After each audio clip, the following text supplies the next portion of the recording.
Welcome back to Gold Derby. I'm Christopher Rosen. I'm so pleased to be joined by Michael Urie, who plays Brian on the Apple TV Plus comedy series Shrinking, opposite Jason Segel, Jessica Williams, and Harrison Ford. It is a great show, and Michael, you're so good on it. Obviously, it's a very funny comedy, but also obviously so much about grief and the grieving process. And I was wondering, like, that seems very timely. Obviously, it's based on like the last few years we've had in the general culture, and very specific in the show circumstances. But I guess, did that aspect of it interest you in addition to it being just very funny, I guess, and obviously a great comedy?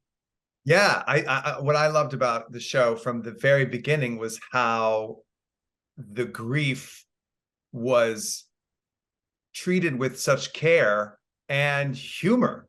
Because I think I'm the kind of person who will make a joke at a funeral, and because I think that people who have passed and who have gone, the last thing that they would want is for us to not laugh anymore, and not remember the joy of their lives. And so what I really appreciate when I first read this, and when I made my audition, was that after the big blowout that Brian and Jimmy have in episode 2, where I say, "Why'd you ghost me?" and he says, "I ghosted you because I couldn't be around somebody who says everything goes my way when my wife has just died." And then I say, "I never said everything goes your way," which which is like so inappropriate, but also hilarious, and exactly what they needed to diffuse the tension. It was the apology, it was the admission, it was the truth. And that was when I was like, this is good stuff. This is how I deal with grief. This is how I think a lot of people deal with grief. And I think this is a very healthy thing to show people, to put out into the world. And my sense from like the way people have been receiving the show is that it's very cathartic for people, that there's a comedy about grief. Yeah, I love that line you're just talking about. I mean, that was like a legit LOL moment for me, because it's so shocking. You're not expecting it. It's just like very almost taboo in a way, because you're just like, oh, like, you're not going to say that, but you really do. And it's just great. And it kind of, you nail the line, and it's just a great moment in the episode. I just love it so much. It's really funny. Uh, Yeah. You mentioned that like everything goes my way. I was reading another interview with Bill Lawrence, and he was like, that's something that he actually says, that yeah, everything goes my way. And he's like, people think it's so annoying and stuff. And obviously that's kind of like with Brian as well. But I guess, did you guys talk about that? And how did you talk about the character with Bill, and like how, yeah, like how that aspect of his personality, I guess, is embedded in Brian in a way? yeah. And I love that. And he told me that from the very beginning. He was like, "This is about me." He's like, "This is something that I do that drives everyone crazy." Um, and I love that. But I think that Bill leads with that kind of positivity in his life, to the annoyance of others, is part of what makes him so good and makes the shows so buoyant. All of his shows are so like, they just like leap into your lives, like they're they're bright and colorful, but also they go to really deep places. I mean, I even think about like Scrubs. Like Scrubs was like this almost zany doctor show that then would rip your heart out. Um, have these beautiful musical montages where you're just like sobbing. And he's always been that way. And I think that's definitely like, even though everything goes my way is like, maybe it is true with him and maybe it's true with Brian, but it's covering up something for everybody. Of course, there's a lot more going on to both of those guys than just everything going my way. But it is a nice way to walk into a room. It is a nice thing to lead with. And I have found, I mean, I'm sort of like that. I certainly don't preach that. I certainly don't like say things like that, like Bill does, or like Brian does. But being that kind of positive person, that kind of sunny outlook, it's really nice. It's a really nice way to go about life. And like it is its own elixir in a way, even if it's a little bit fake, even if it's a little bit like, I'm putting this on because that's what's better. It does kind of work.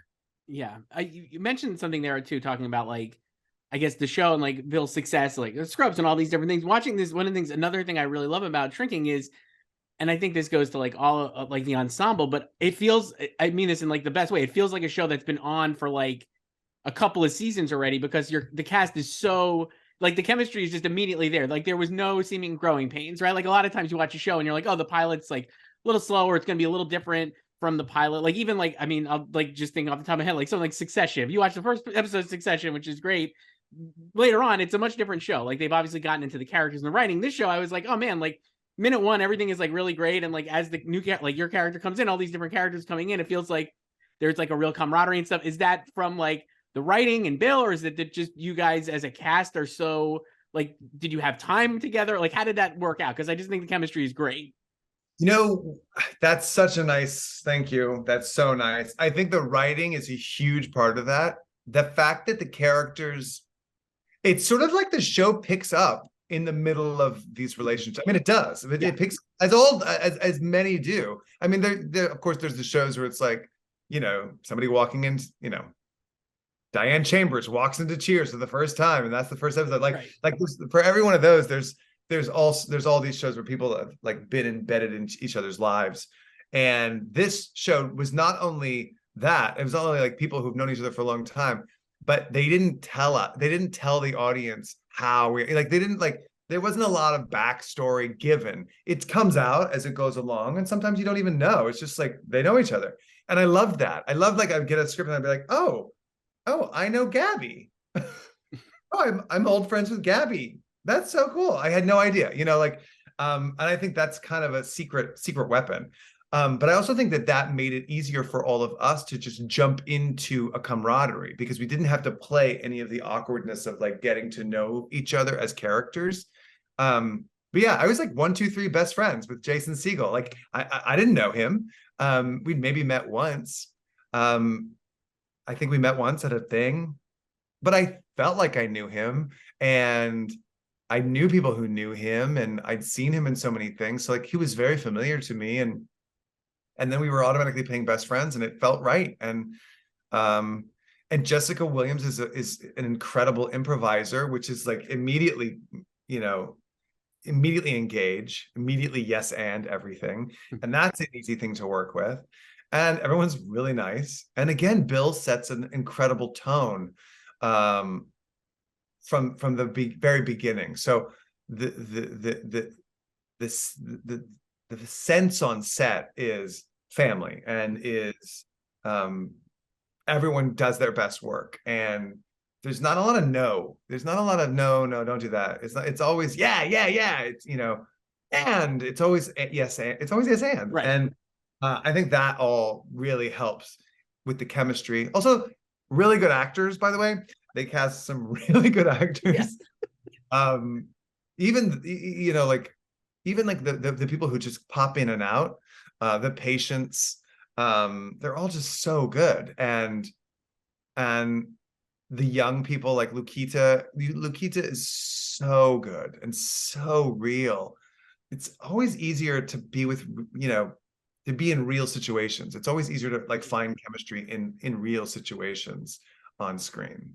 You mentioned Jason. I totally agree with everything you just said, but you mentioned Jason there. And one of the things I love about the relationship between Brian and Jimmy is that like they're like you said, like he's ghosted him for like a year, right? And like and you watch that and you're like, oh, like, and you pick up, and the relationship just picks up right away. And I'm like, that is so true to life, to like friends. Like, not that I'm ghosting friends for a year, but when I don't see like college friends or whatever for like 6 months, you go hang out with them and you're just like, oh, it's like nothing, no time has elapsed. And I think you guys really get that well. And I thought that was like a great little, like, I don't know, that was just like a really nice nuanced way to, it just felt like real, like you're saying, like in the performances. And I think you and Jason really nailed that extremely well together. Yeah. Thank you. That's what I say. I think that is like, you know, that they wrote that.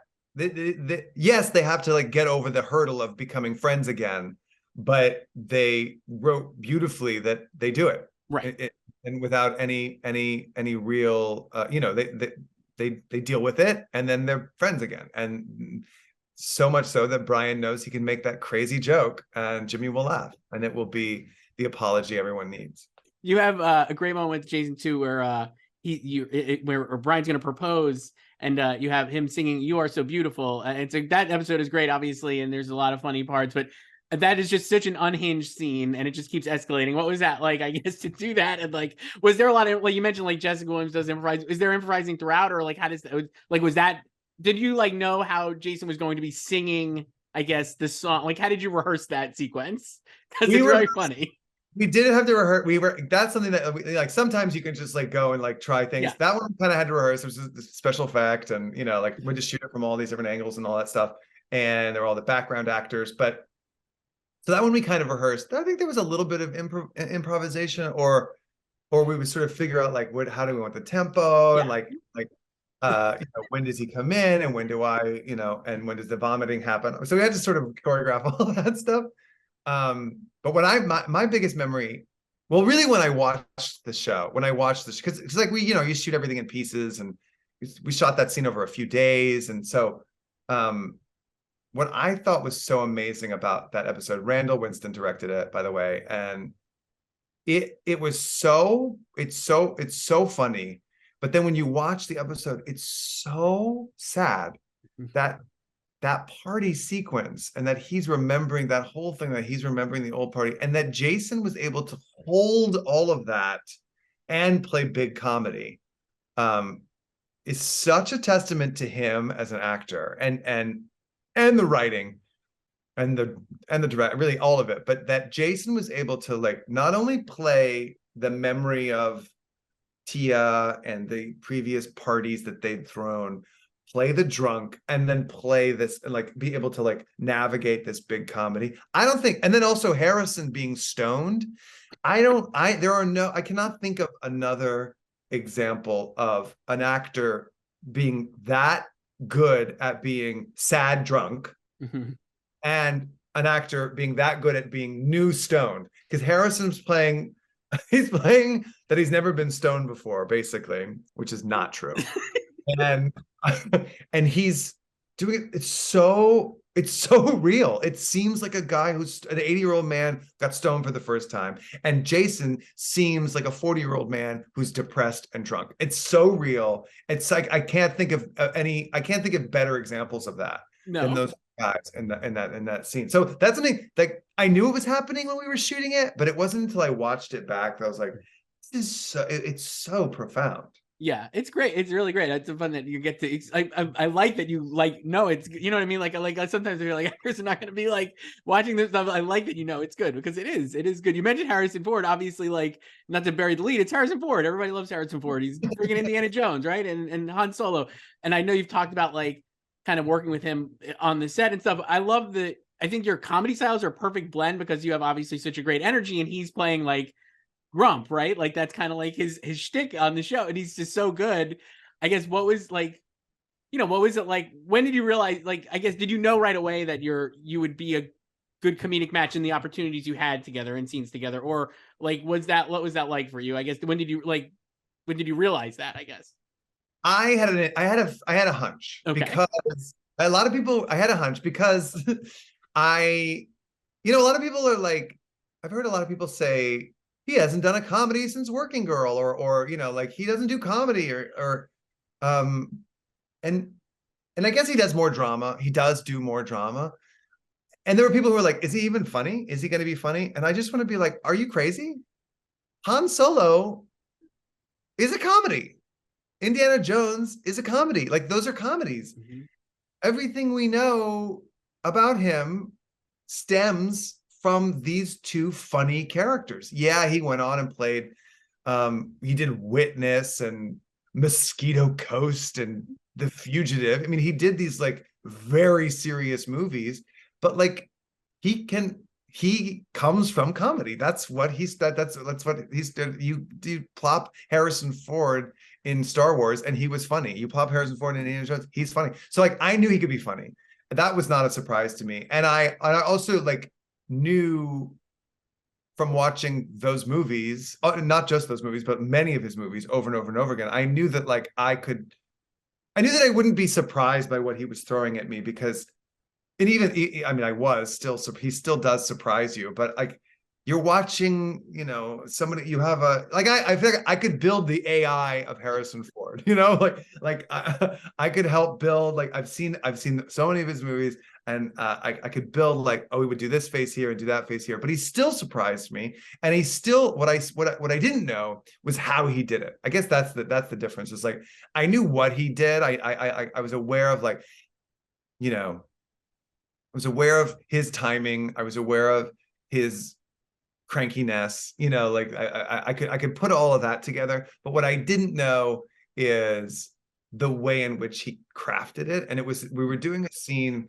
I had the first line, and it was three people at a table, and the camera, we were starting and the camera was on him, and I couldn't really see what they saw of him. And I had the first line, and he asked me to delay it. He was like, could you just delay it for a second? And I was like, yeah, sure. And what I realized when I watched the episode back was he knew where the camera was, and he gave the camera this whole moment before the scene started where he was like lost in thought, kind of adrift. And he gave it only to the camera. I couldn't see it sitting there next to him. Only the camera could see it. And you don't know what he's thinking, but you know he's thinking something, and he's lost in thought. And that then I speak, and he's taken out of it. And it was this beautiful moment that starts the scene that he crafted right there with the camera. And I learned more from that moment than like 4 years of being on a TV show in front of a camera about like the camera, working with the camera. He just gets it. He just knows what it's seeing. That's so brilliant. It's just amazing. And that's awesome. I mean, he is, like you said, like he's really good on it, and he's always been so funny. Like it is like it's not foreign that he would be incredibly funny. You mentioned, I know we have to wrap up here probably a little bit. I want to ask you about, you mentioned like how like the cast down the line is so good. You have Brian Howe plays Brian's dad, I believe, right? And I just love that we don't get a lot of that relationship, but I love that too. And I guess, how did you think of like Brian's relationship with his dad and like playing those scenes with Brian Howe? I thought that was really good. I just think that was like a nice moment. And again, generous to the show is like generous to the characters, because like maybe in another show that doesn't even I don't know, maybe it's not in it or something like that. You know what I mean? Like it is really good. I just think that's nice. Yeah. Brian Howe is so good. And I was so glad when they cast him as my dad. And I really love that storyline. And I love the way that they approached it. It was so gentle. It was such a delicate, the scenes are so delicate, and they felt really real.